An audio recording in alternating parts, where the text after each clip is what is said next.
Yeah, all good morning. Good morning. Good morning. So,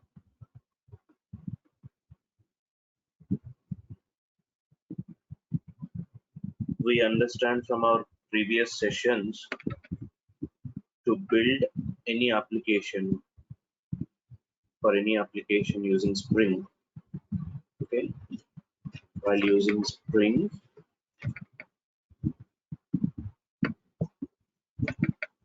for application development, we have to use POSO classes for all our requirements for controller.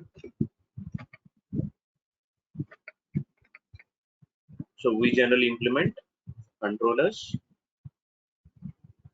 For each use case, we implement services, or we can say business logic, business classes, or you can say DAO classes or repositories.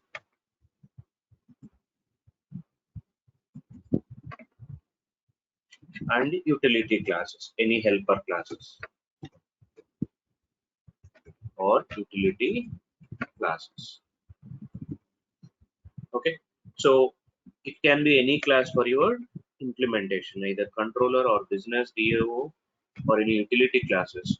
You have to create them like a POSO class, a simple plain Java class you have to create. Okay, and we should configure this in Spring XML file. So the first step, whatever the class is, we will create it as a POSO class, and we configure our POSO classes into Spring XML file. While using Spring XML based configuration, we configure all our classes into Spring XML file. Right, we configure our classes into Spring XML file, and finally we load XML into container class. We are saying this container as IOC. Okay, IOC containers.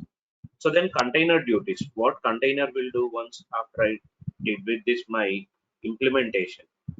For my requirement, I completed controllers, business, DAO, and utility classes, and I configured all my classes into XML file, and I loaded it to IOC container. What container will do once you start with the container? When you start container will start creating objects. Will start IOC will start creating objects to your POSO classes, which means your controller class objects, your business and DAO classes objects it will create.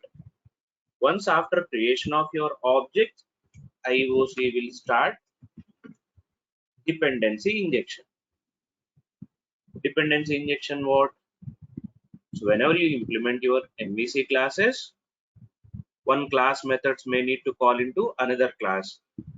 Like DAO might have database methods for your business, and your business need to call from controllers. So DAO is dependency for business classes, and business classes are dependency for your controllers. So IOC will start a dependency injection. So DAO will be injected into business classes, and the business classes will be injected into controller classes. So now when actually user try to request something from presentation layer, the presentation layer calls will come to controller. As controller is already having dependencies of business, it could able to call business methods, and business can able to call DO methods. So that's the reason IOC will do dependency injection when you start your container. So first thing, your container will create objects, then it will start dependency injections. And apart from this, your container IOC can manage lifecycle for your POSO classes. For POSO classes, we can have lifecycle methods. We can have lifecycle methods for our POSO classes. So what are lifecycle methods? How they work? If you have already idea about servlets, right? There we used to have init method and destroy method in a servlet class. Basically, these lifecycle methods will help us or will help POSO class. If you want to instantiate anything while POSO class object created, and if you want to do the cleanup logic while shutdowning your application, we can do all that instantiation logic and destroy logics using lifecycle methods. Okay, so using IOC, we can manage life cycles also to our POSO classes. How they work? Let me show you through a diagrammatic presentation. Okay, so consider I have a database class. I have a DO class here. This DO class is having multiple methods: save, update, delete. And here I have a database to save my records. A database.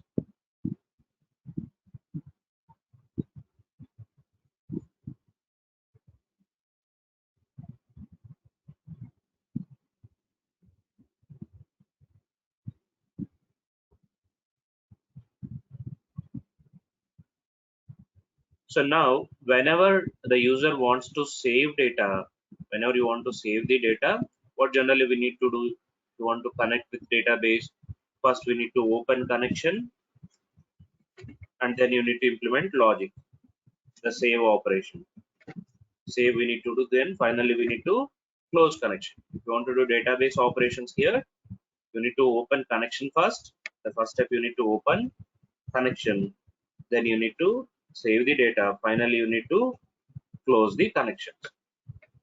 Same thing when you want to do update something. If you want to update a record on table, first we need to open connection, then you need to update the record.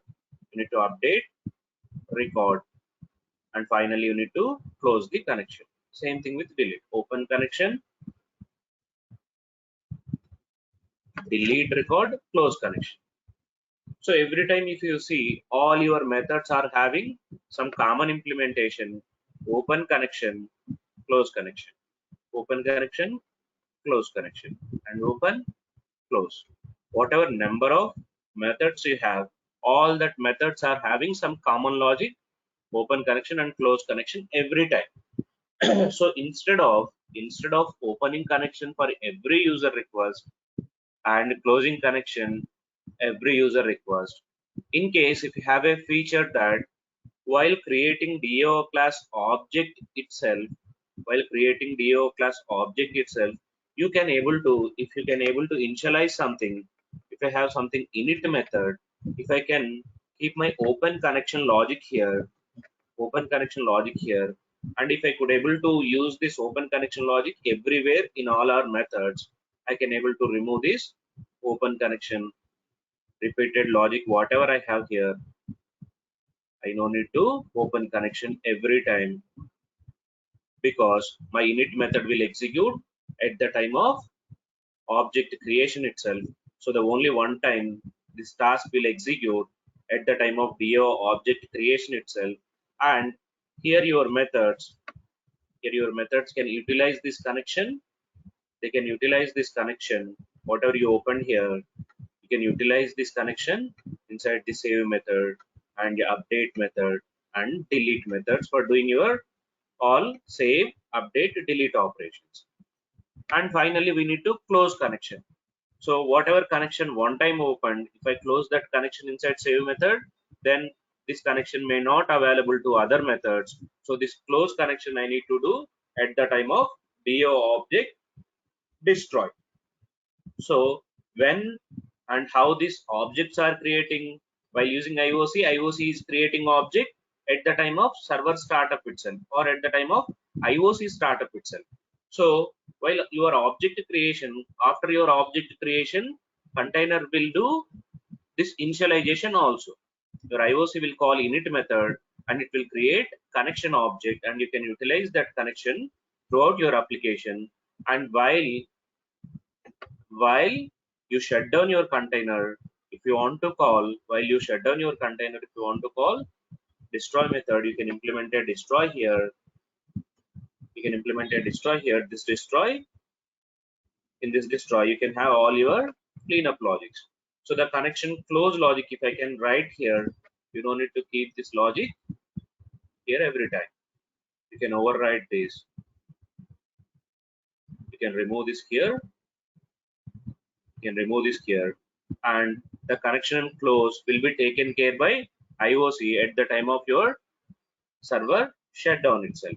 So this kind of lifecycle methods, right, we can manage using IOC container. So init and destroy kind of methods we can manage. These methods will be created. These objects or these methods will be executed at the time of your POSO class object creation itself. The init method will execute, and the POSO class destroy or the container shutdown, the destroy method will be executed. So your IOC can able to manage life cycles also of POSO. So when these life cycle methods will be executed and how we can implement them. So the life cycle methods are generally just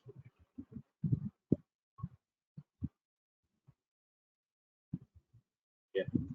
So the life cycle methods are like init method and destroy method. So we use init is for initializations and destroy for cleanup.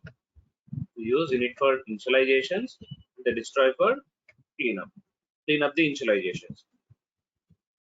Whatever you initialize in the initialization block, right? All these initializations, whatever you do in the initialization, we do cleanup of those initializations from the destroy methods. So for our POSO classes, how we can implement? There are multiple styles. Okay, we can implement our POSO class. Implement your POSO classes from initializing bean, comma disposable bean. So this initializing bean and disposable bean are two interfaces. These two are interfaces. Using these interfaces, you can implement your POSO class. When you implement initializing bean, it will ask you to override a method such is similar to init. The method name is after property set. When you try to implement this class or this interface, it will ask you to override a method after properties set. So inside this method, you can do all your initialization logics.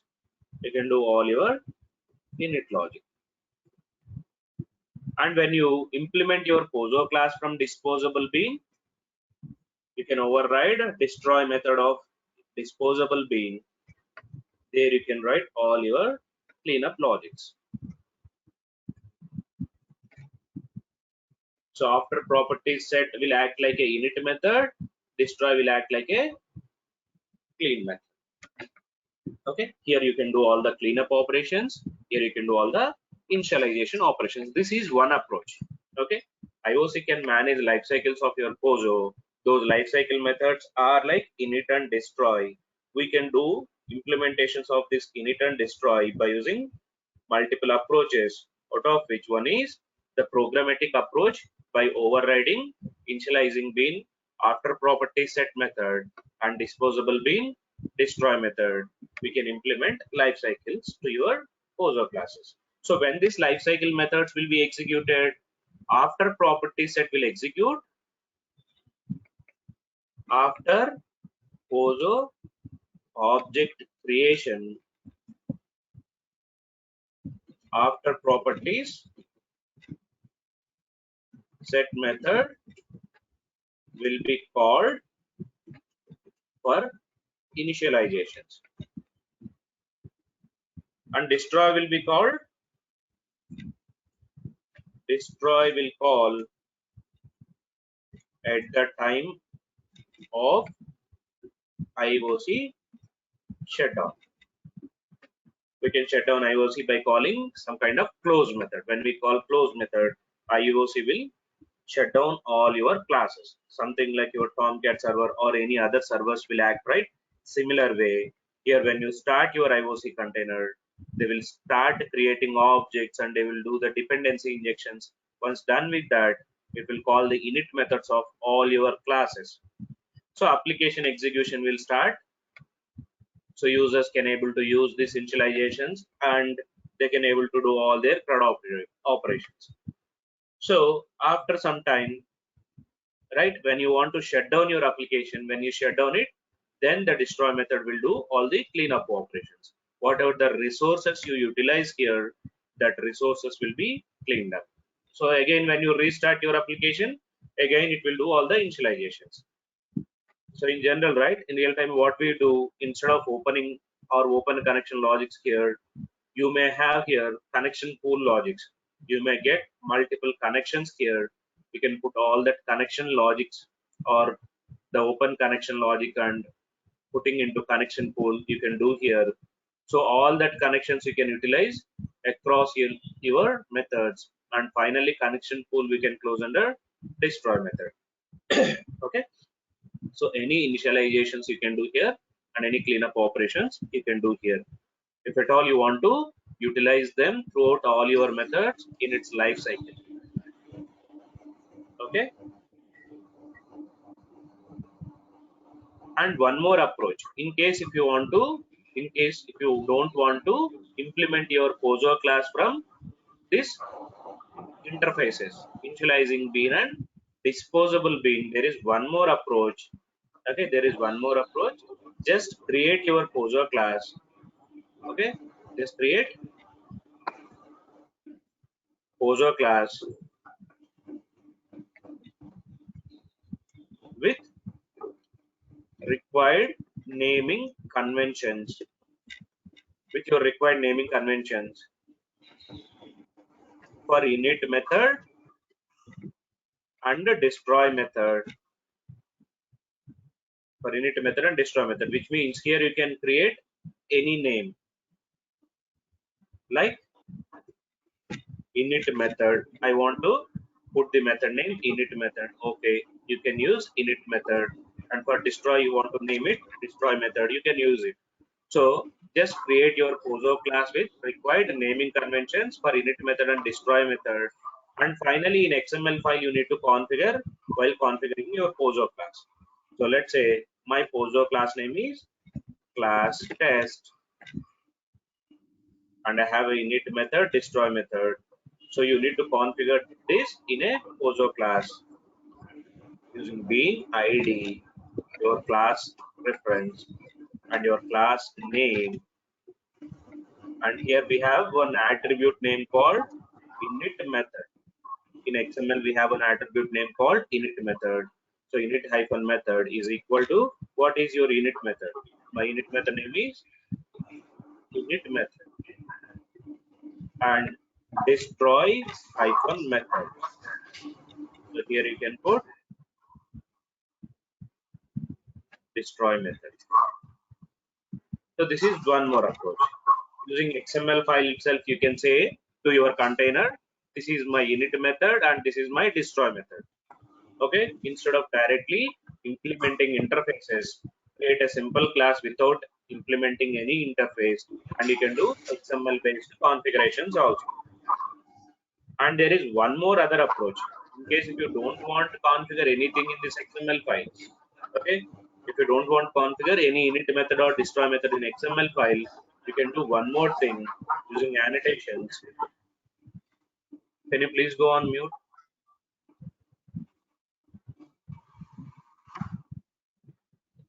Okay, so Here there is one more approach using annotations. Using annotations also we can manage lifecycle methods. What are the annotations? On top of your init method, you need to put one annotation name called post construct, and on top of destroy method, you need to put pre-destroy. Post construct and pre-destroy. So using these annotations also you can manage your life cycles. Just you need to put annotation post construct on your method and pre-destroy on destroy method. So then it could able to manage this method as a init method and this method as a destroy method. So these three approaches we have. So in case if you want to manage life cycles, this is the best approach. Use annotations, okay? Instead of doing XML based configurations or implementing your POSO class from some other interfaces, just use annotations, post construct and pre-destroy, so that your container could able to recognize by using this annotations, it can able to understand, okay, this is his init method and this is the destroy method. Okay, so these three approaches or three styles we have for lifecycle methods. Let us see through example.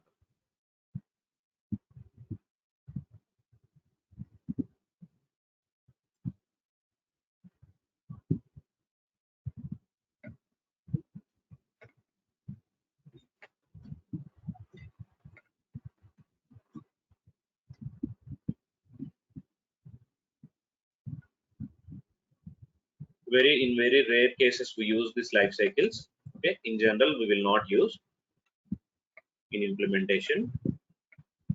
Still, if you have any such requirement for initializations and cleanup operations, you can go with it. Okay, so what I will do, I'll show you some database example.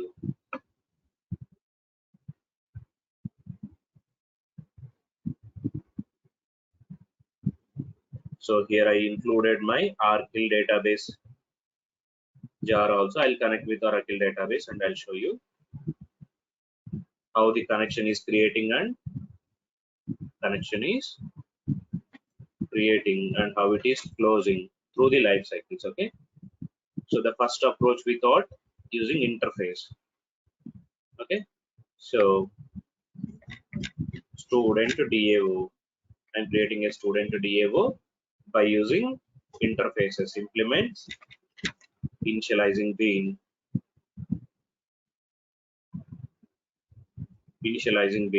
So this is the first interface you need to implement for init method. Init method is for all initialization logics. So after property set is my init method. Here I want to do some connection logic. So you know, right, how to create a connection. Class dot for name, we load driver class here, and then we get the connection using connection con equal to driver manager dot get connection, and here we pass username, URL, password. So instead of hard coding them here, what I want to do, I want to use dependency injection, private string, driver name. I'll inject these values from XML file so that easily I can able to change whenever I want to change them. Driver name and URL, username, password, and pass that values here. Driver name, URL, username, and passwords. So whatever initialized connection I have here, I want to use across all the methods. So put it on class level. So when this init method will execute, after setting up with this driver name, URL, username, password, setter methods, right? We need to implement setter method for each. Set driver name, set URL, set username and password. So when I try to configure these properties dependencies from XML file, right? What it will do after your student object creation, first step student object will create. Next step it will inject all your dependencies. Then immediately container will call after property set method. This after property set method will create connection here. Okay, and you can utilize that connection throughout your DO class methods. Consider I have a method here, public void save student. So I'll take some inputs, int id, string name, string email, and string address. I want to save student record here using connection.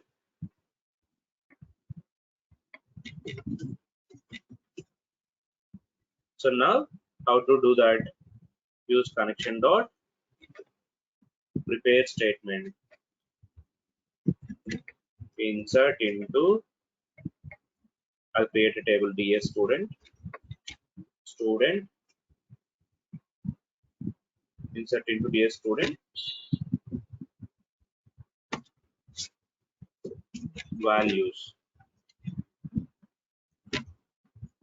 ID, name, email, address. I want to save 4 properties.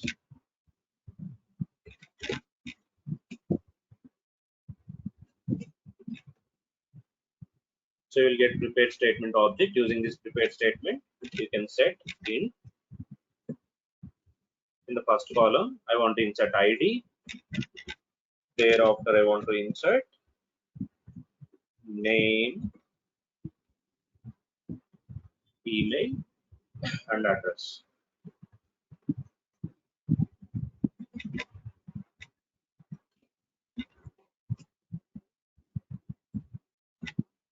Prepared statement dot execute update. Finally, close your prepared state. Or else if you want to use same prepared statement for all your save operations, right? Even you can put this prepared statement initialization logic also here.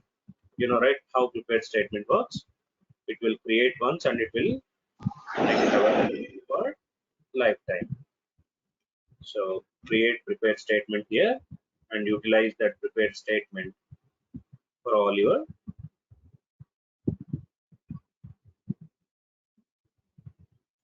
inserts. And you don't need to close that here. You can close that in destroy method.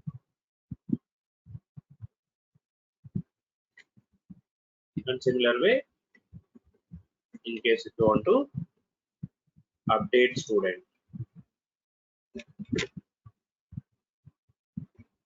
update DS student, set name equal to something, email equal to something, and address equal to something, where ID equal to something. So you need to set in the same order. First, set name in first index, second index email, third index address, and finally ID. Again, execute update. It will update the record.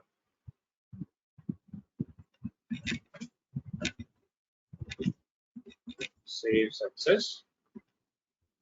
Here, update success. Okay. So this looks fine. But here my initializations,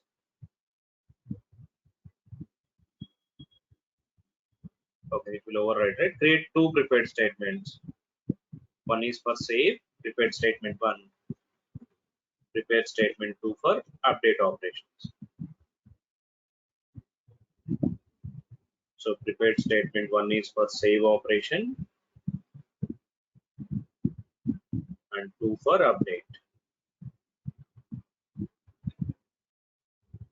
Okay.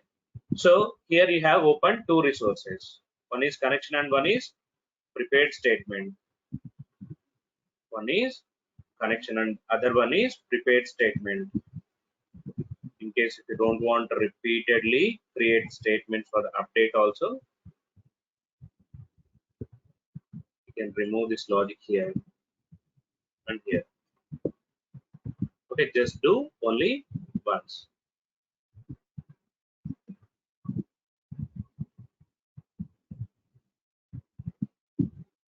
So at the time of init method executes itself, it will create your database connection and as well as it will create statements also, queries also. One time it will create this prepared statement query, and for every user insertion, directly it will insert data into database.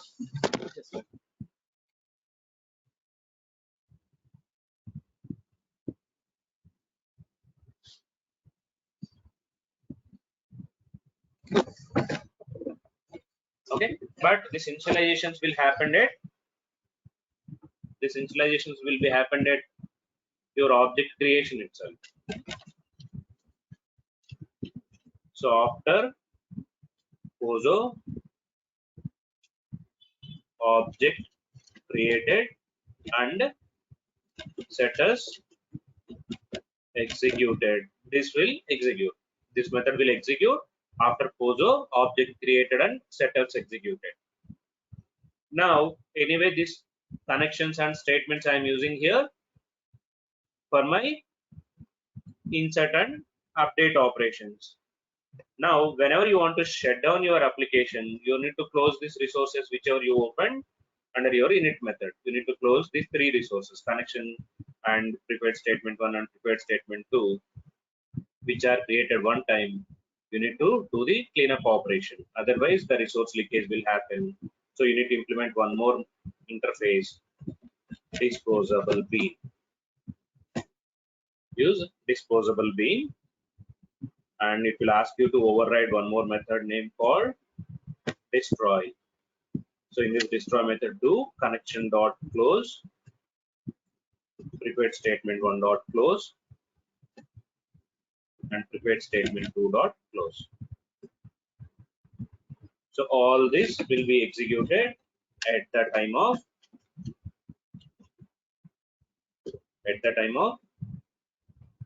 container close. At the time of container close, this destroy method will be executed. Okay. So now configure this in XML file.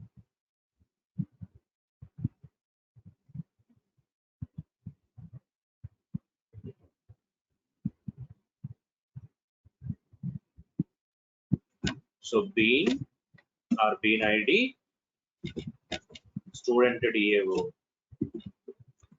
class name DAO dot student DAO. Okay. So whenever you configure this bean class, first it will create object for your student DAO. It will create object, and if there are any setter methods will execute. If there is no setter method, then immediately it will call init method. This init method will be executed. But here I have setter methods, right? I need to call setter methods first. So configure your setter methods. Property, driver name.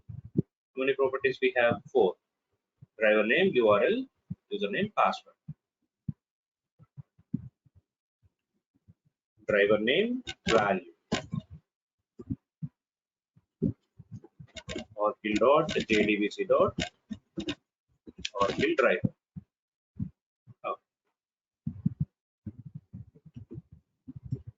URL, username, password. Set URL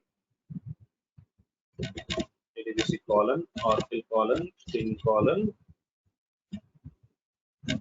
@localhost colon 1521 colon x. This is my database path.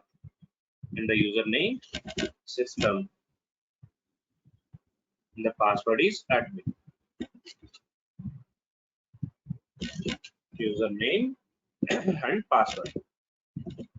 So all these properties I am setting for creating object in my init method.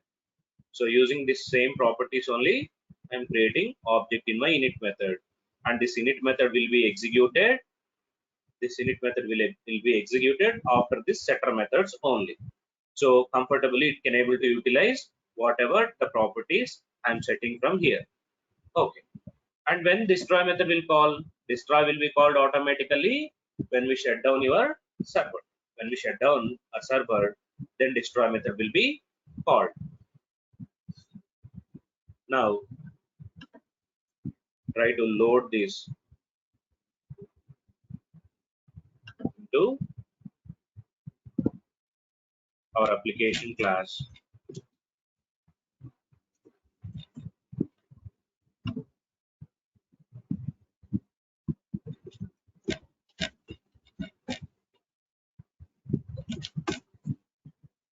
So here you need to load XML into application context. Application context AP equal to new class path XML application context. Just load our XML file here. Resources / test.xml. Okay. Now using this ap.getBean, you can get your DAO class object here for doing save operations or update operations. Student DAO, get the DAO and do insert operations. DAO.save. I want to save one student here. ABC at gmail.com and address. So I want to save this data. Okay. In case if you want to update also, you can update. So let's insert multiple records.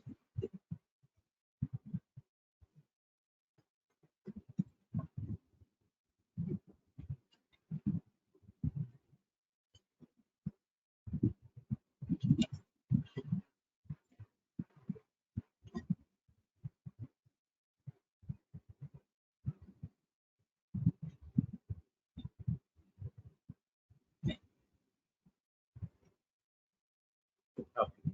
So I wanted to insert 4 records. Okay. Do we have table? We are using a table name called DS student. So let's create a table.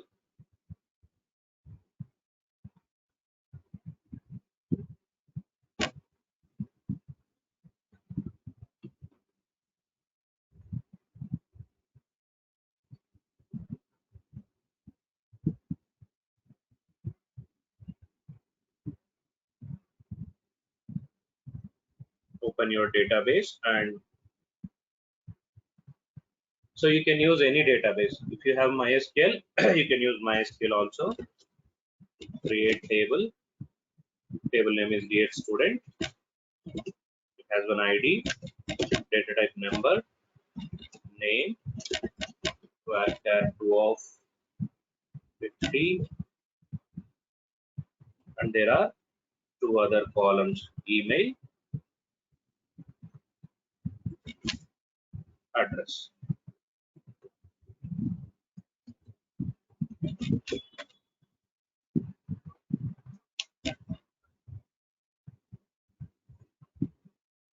So table is created. So as of now, I don't have any data here. As we created, just select the star from DS student. I have no data here. Now run this application and see what will happen.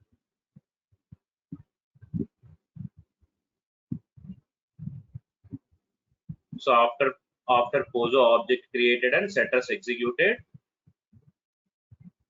So this statement is executing from init method, and for save operations also executing save success, save success, save save. But destroy method is not called. So externally we should say close method. We need to say application context dot close, then destroy method will be called. So here use configurable application context and call application context dot close. Okay, anyway, this data is inserted, right? Check this. So records has been inserted. Okay, init executed for creating connection and prepared statements, and we executed save operation also, but application context is not closed. We didn't close it, so that's why it couldn't able to call the destroy methods. So if you see now in this case, after POSO object created, which means your init method executed, save operations executed, finally close operation also executed, which means properly it is calling all the cleanup operations. Okay, so this is how you can execute using simple programmatic approach. So using this initializing bean and disposable bean, we are implementing it. Same class without implementing it, right? I'll implement one more student DAO. Okay, student DAO XML. Okay, student XML DAO I created. So in case of XML, you no need to override this method. So you can put any method naming convention you want after property set method, or you want to make it connection init method. On init I want to name it, and for my destroy method I want to put connection destroy method on destroy.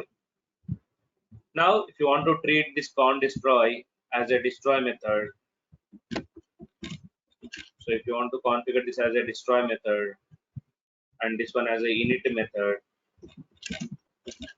what you need to do, go to XML file and just comment this first approach.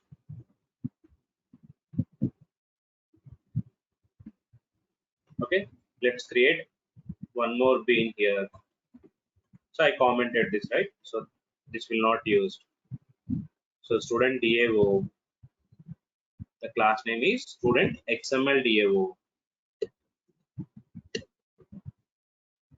Okay, so do the dependency injections, and to call your init method, right, at the time of initializations, you need to use init hyphen method, and whatever the method you want to make it init method, go to that method and configure that method here as a init method. So while after the student being created and the setters executed, this init method will be called. And there is one more method we have, that is destroy, and configure destroy method here. The destroy method name is call destroy, connection destroy method.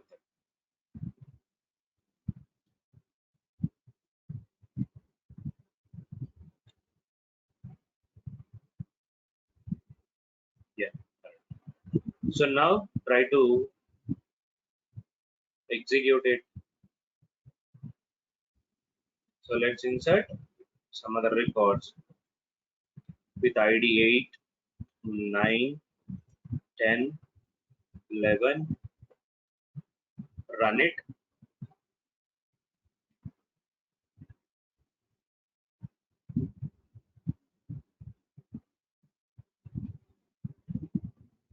Okay.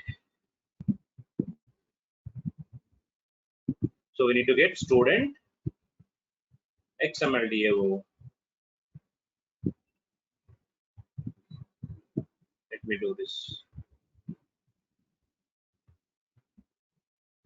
Comment it and rename it XML DAO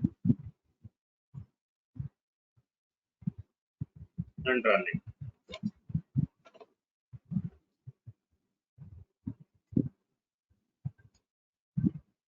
So init method executed as usual, and your save executed. Finally, whenever you call close method, destroy method also executed at the time of container close. And here in this scenario, we didn't implemented anything here from interfaces. We just configure our methods in XML by using init-method and destroy-method. Okay, this is the second approach. Okay, and there is one more approach. Using annotations, you can handle it. Let's create one more DAO class. So if you want to see records which are inserted, go and check.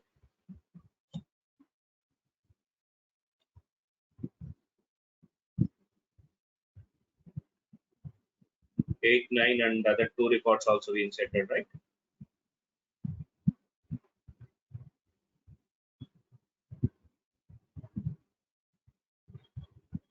Yeah. So this records inserted into our database. That should be fine, right? So let's use annotations approach. Student annotation approach. Student ANTDAO I have. So in the student ANTDAO, just you need to put one annotation name called post construct on top of init method. Post constructor is for init operation. Post construct is for init operation. Okay, post construct. And for destroy, the annotation name called pre-destroy. Post construct is for init, pre-destroy is for destroy method. So when you go with that approach, annotation approach, right? Even you no need to configure. You no need to configure here. You no need to configure here init-method and destroy-method. Just configure your annotation approach bean class here. Student ANTDAO. You no need to use this init-method or destroy-method here. But you need to activate your annotations.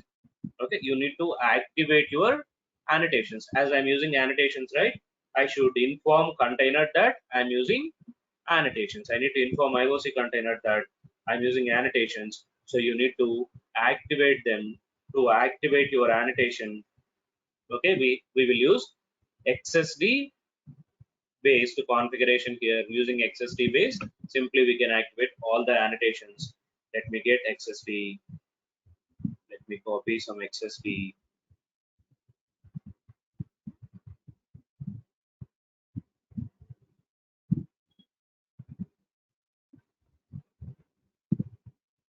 XSD for annotation activation.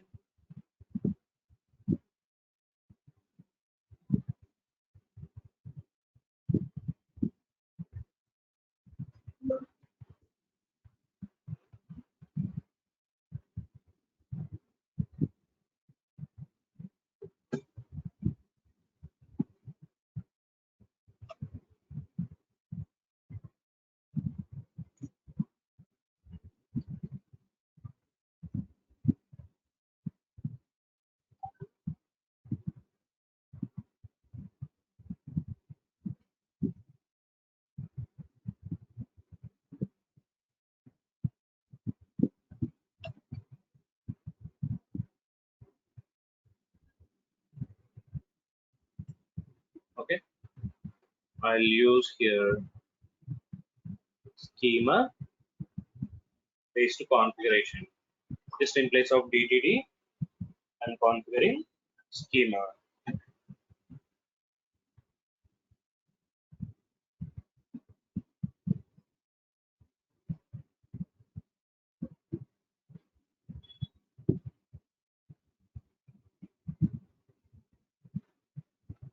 Just a minute. Okay.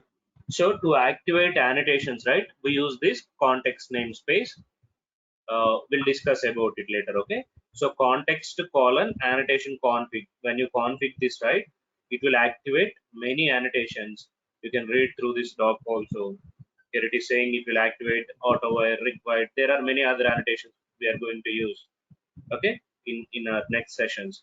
So here if you see, they are saying post construct and pre destroy also it will activate. So it is saying activates various annotations, out of which we are using two: post construct and pre destroy. So you need to activate, otherwise it will not recognize. Okay, otherwise it will not recognize. As my bean is using two annotations, one is post construct, one is post construct for init method, and one is pre destroy for destroy method. I need to activate. Simply you just need to activate it. So this is one time configuration for all annotations it supports. Okay, yeah. Now try to get this annotation bean here and try to insert some data.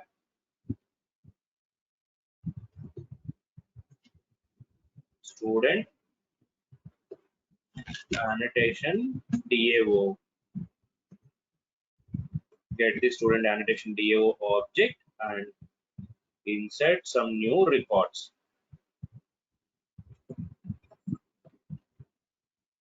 Run this.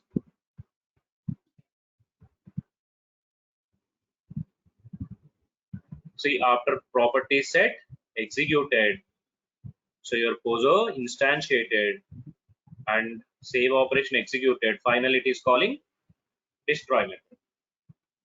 Okay, so these three are the styles that we have.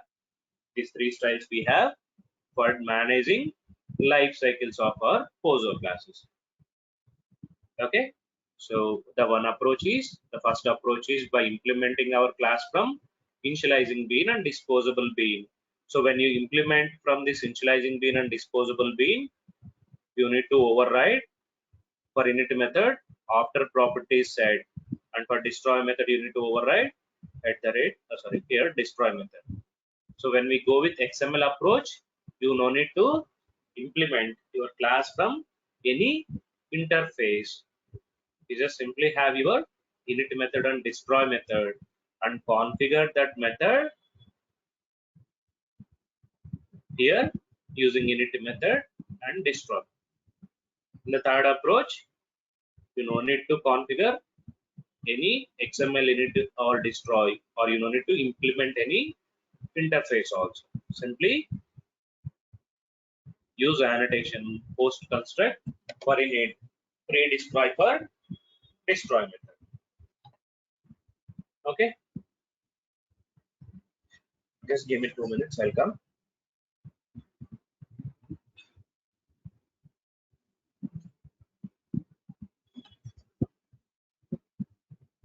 Guys, if you want to take break, take 5 minutes break.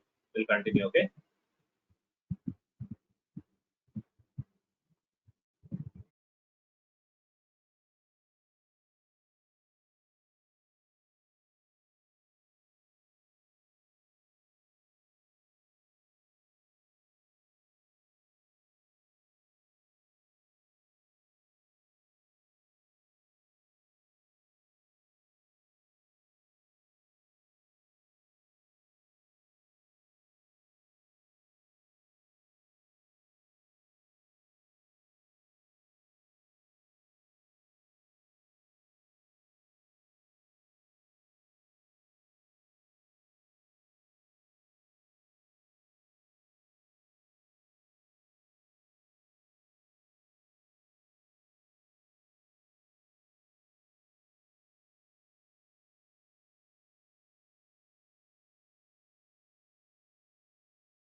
Okay, so I'm back.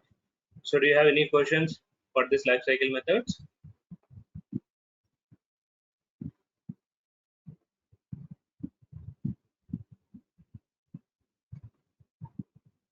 Hello? Hope we can use constructors also here. Sorry? Along with instead of setters, can we use constructors here? Yeah. So dependency injection can be done in two ways. Okay. You can use setter methods or constructor dependency injection. We see an example yesterday, right? Yes. We see example using constructor or you can pass. Yes. Okay.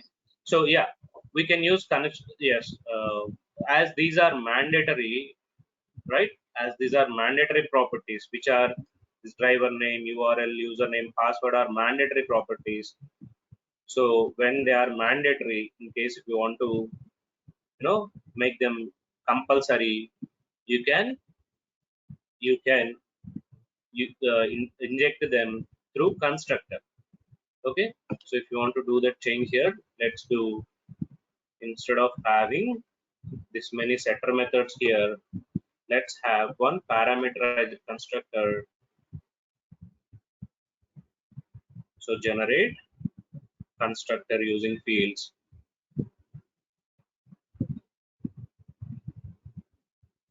So now here I have a parameterized constructor with 4 dependencies: driver name, URL, username, password.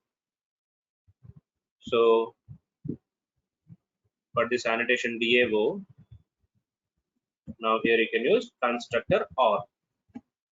So the first value you should pass driver name,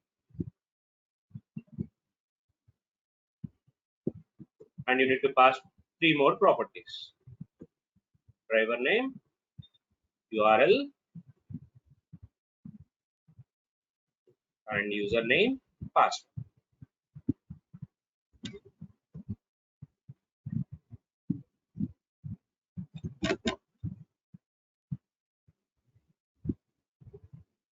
Yes.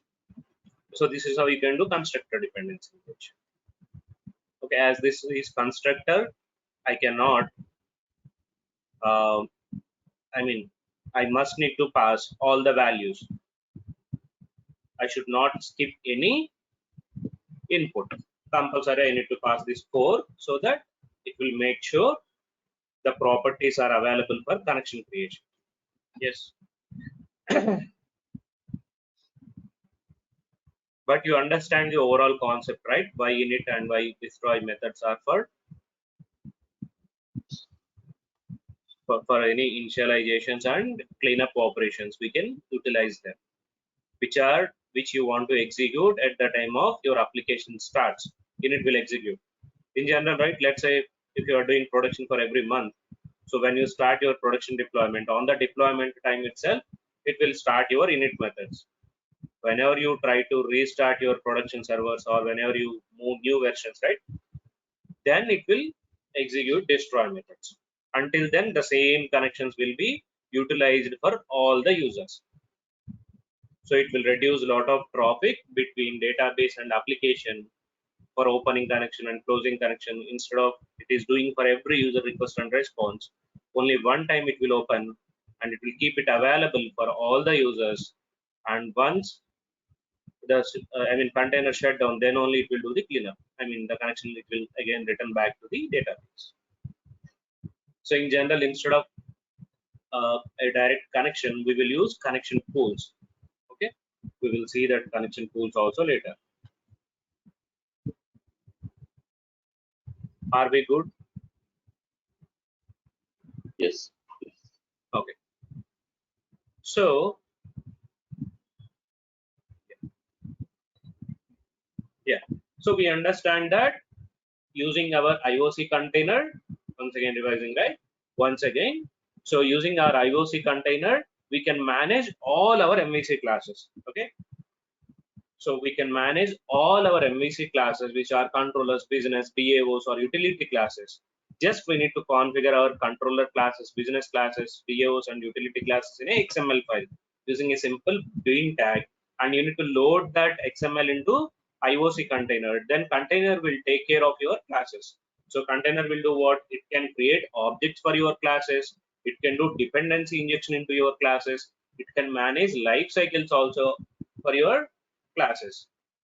What else we need? I mean, mostly these are the required features that containers need to provide support. Not only this, it has many other features we will discuss. Okay. Again, I'll go back a step back here to dependency injection. Okay. So in dependency injection, we see till now using setter or by using constructor, we understand that we can inject our required values into POSO classes. If POSO class, if it have any dependencies, my POSO class, let's say it have some properties as dependency.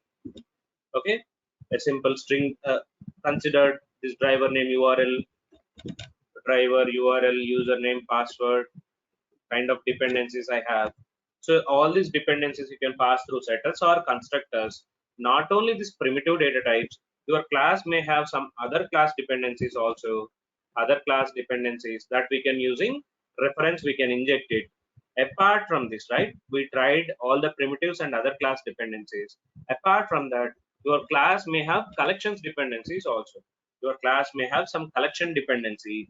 Let's say if any class have a collection dependency, how to do the dependency injection we will see here. Okay, from this section we will see how to inject various collections also, so that we can finish dependency injection and we can go with other topics. So collections dependency injection we will see. Consider I have a class here. I have a class here, public class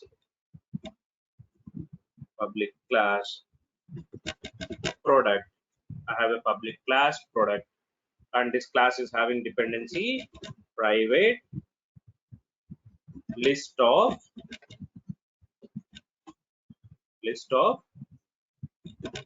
items. It has a list of items or list of product names. List of product names, and it has one more property called set of available colors. List of product name and set of available colors, and it has map dependency also. Map of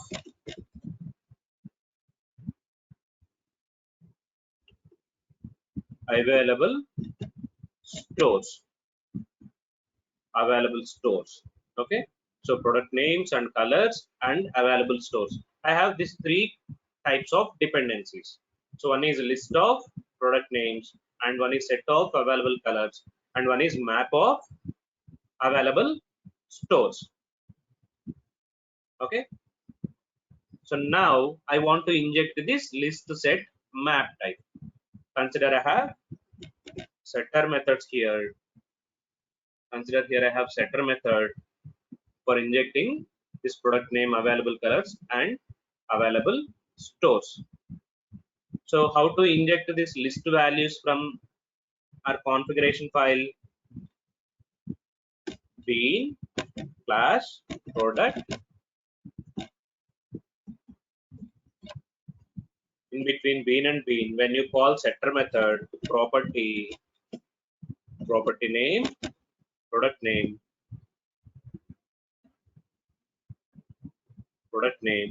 and if you want to pass multiple values, in the sense list of values, I want to pass value 1,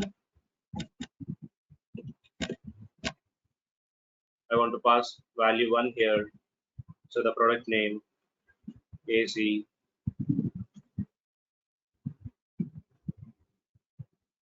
product 2,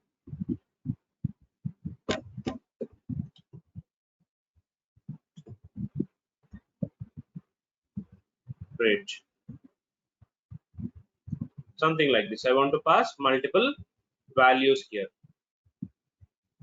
I want to pass multiple values here. I want to pass multiple values here, but directly you should not pass value, value, value. It cannot understand. Okay, if you pass like this, whenever you want to pass them into a list, put list tag in between list and list, pass multiple values so that it will understand that product name needs a list input. So internally it will create a list object here. This list of properties it will create and add into a list object. That list object will be injected here. Okay. So if you have any list dependency, you need to use list tag. And if you have any set dependency, you need to use set tag. So available colors.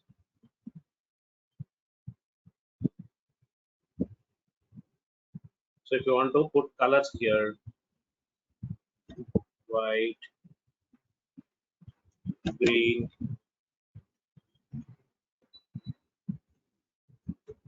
black. For set, you need to use instead of list tag, set tag. So using this set, it will understand you need a set dependency. So it can create a set of properties and it will add it into this set. So basically here, if you add duplicates also, it will not add them. You know, right? Set will not allow duplicates. You can have here, but it will override. So you'll have finally only one white color. And if you have any map dependency type, which needs key and value, okay, available stores. Available stores.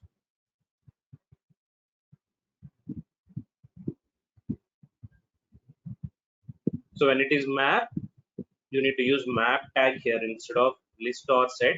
You need to use map tag here. In between map and map, not only single value, right? We need to pass key and value. So for passing key and value, we have tag name called entry. Under this entry, you can pass key here and a value here. Okay. So something like this, if you want to pass Telangana, Hyderabad. For each state, let's say there is one store. AA, Bangalore. Like this, you can pass multiple key and values. Okay. For map, in between map and map, you need to use entry for each key and value. For each key and value, you need to use entry. When you have set dependency, you need to use set tag. Okay. When you have list dependency, you need to use list tag. That's all. For values, you need to use value. If you have set of or list of secondary type dependencies, here you need to use instead of value reference tag you can use. When it is secondary type dependency, as I have here simple string, it is string, right? That's why I'm using values here. If it is secondary type, you can use references. You can pass list of other class references also here. Okay. So let us see a simple example for collection dependency injection also.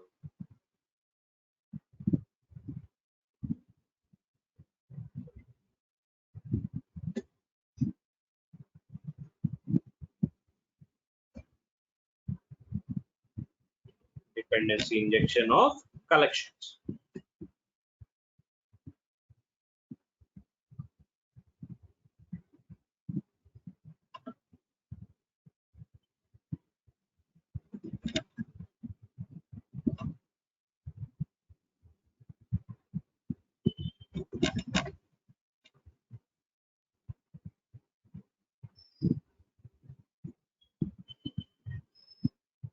So here is my product class.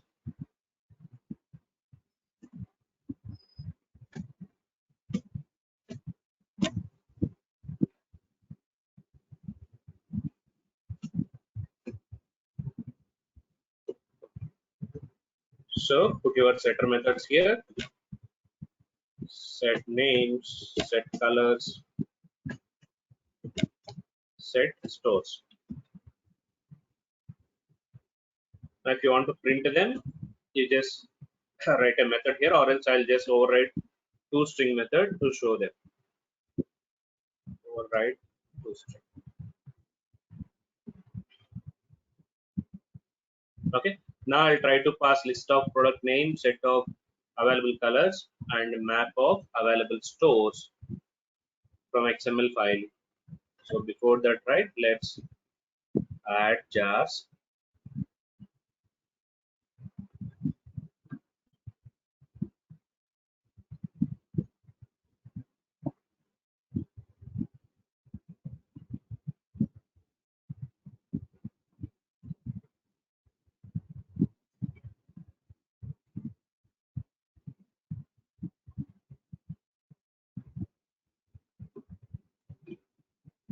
Okay, just create a bean ID,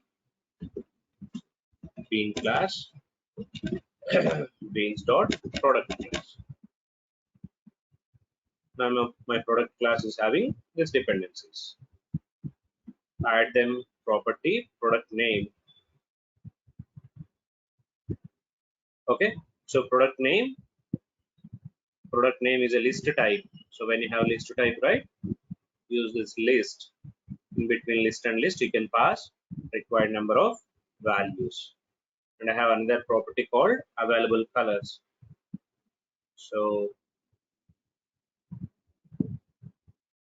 pass available colors using set. So set will not allow duplicates. So it will remove one duplicate from here. And the other property is map one, available stores.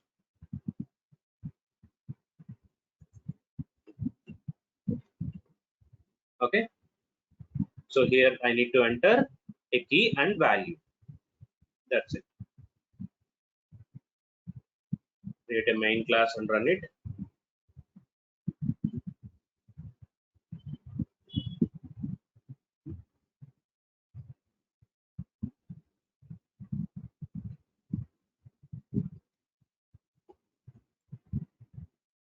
Get your object, get bean,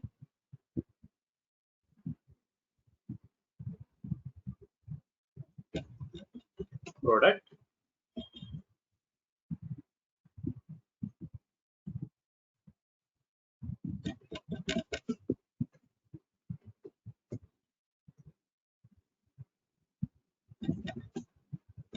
print your product object. As it will call toString method, you will see all the parameters which are injected. Just for printing purpose, I override that there. So see them here. Oh.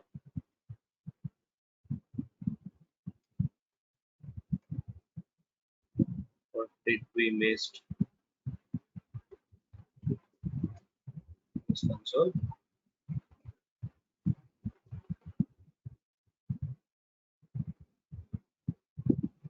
Beans must be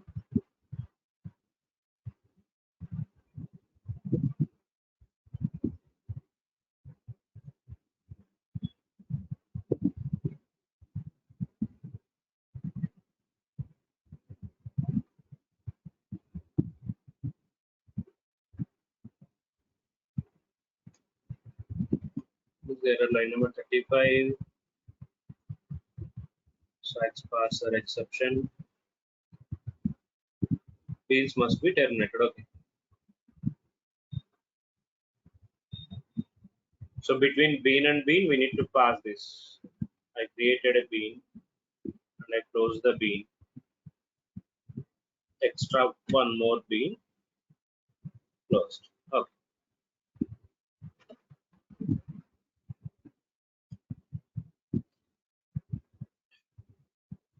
So collections which are injected are showing here. So the list of product names, set of colors, and available stores. Okay. So this is how you can inject collection objects. Are we clear with this? Okay. We'll go to advanced concepts. We will discuss advanced concepts from tomorrow. Okay. Little advanced like auto wearing. Okay. and even we are going to avoid complete XML based configurations. How we do that, we will discuss. Okay.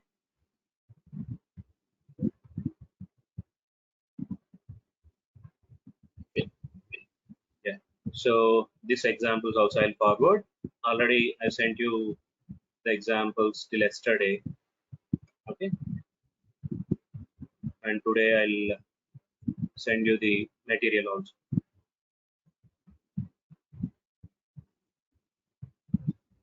So if you have any doubts, you can get me back uh, by replying to my email. Okay.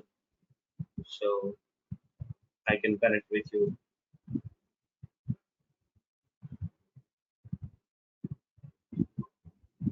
Yeah. So that's all for today. We'll start auto wearing tomorrow. Thank you. Good day. Yeah. Thanks all. Have a good day.